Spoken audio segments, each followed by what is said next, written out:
friends, so as you guys know, I love Bulgarian split squats.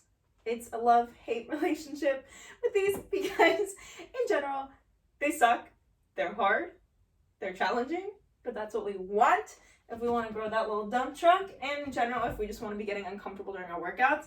But I also know that it is hard to figure out the right placement for them. So we're going to go over some form cues and just some other things to look out for as you're doing it. So number one, yes, I am fortunate with this platform. It is called a booty sprout. I know everyone always asks.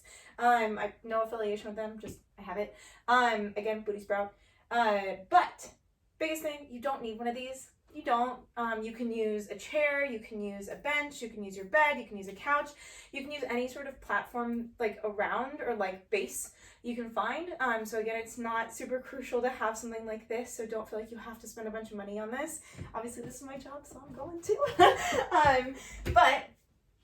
From here, before you even add weight or anything, you want to find a foot placement that's not too far, but then also not too close. So a lot of times people want to come all the way out here and then they're like reaching back to find that foot placement.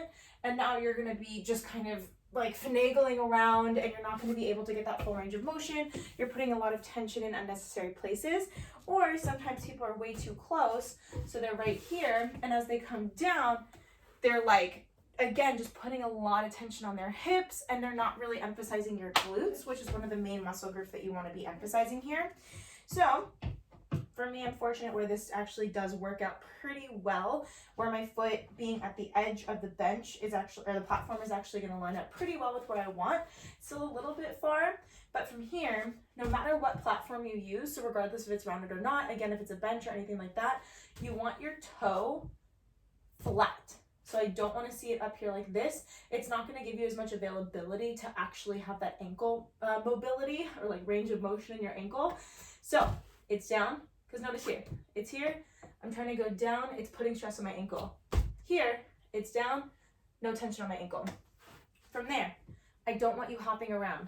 So again, people will get set up and then they're like, oh God, where am I going? That's taking a lot of unnecessary energy that you could be using in your lift. So you want to find that foot placement. Again, it's going to take time and practice, so get used to this first, then try and actually do the movement. Plant that foot, bring yourself back. From here, hips stay forward, chest stays open. You're slightly leaning forward from the hips with that pelvis tucked under. So we talked about this before, but pelvis tucks under. So again, you see that back arching? We don't want that. No one, like, we want to grow the booty. We want it to naturally be like that. We don't want to be arching to try and show it off. So you're here, pelvis tucks under, you're up. Again, slight lean forward. You can also tuck that chin. By tucking that chin, it's going to help you engage that core a little bit more and prevent any hyperextension. Hyperextension is basically where you overextend, hyperextend at the hips. So again, tuck that chin, heel, front heel stays planted the entire time. If you say I don't have the ankle mobility for it, if you come up with a reason for why you can't do it, we got to address that first. You can't just do whatever you feel like because you want to do the movement so bad. You got to make sure you're doing it properly. So again, you're here. If you have weights, great. If you don't, you're here. You're coming straight down. So see how I'm getting that deep stretch in my glutes? If you have a platform, then it is going to be a little bit different because you're not necessarily going to be able to touch the ground. But if you're doing it from something, you want that full range of motion. So if the ground was here, I would be touching it right now. This is where the ground is, and it'd be coming down. I would be touching it.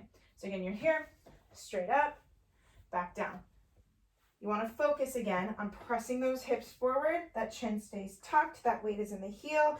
Core is nice and tight every single time. When you add weight, again, if you're getting comfortable with the movement first, you can always just add one dumbbell to the opposite hand.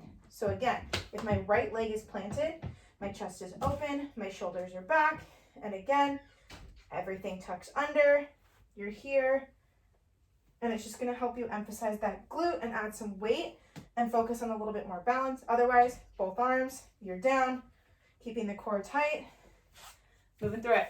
So again, I know it's a lot of information, but you want to perfect the movement first before trying to add weight or before trying to really challenge yourself.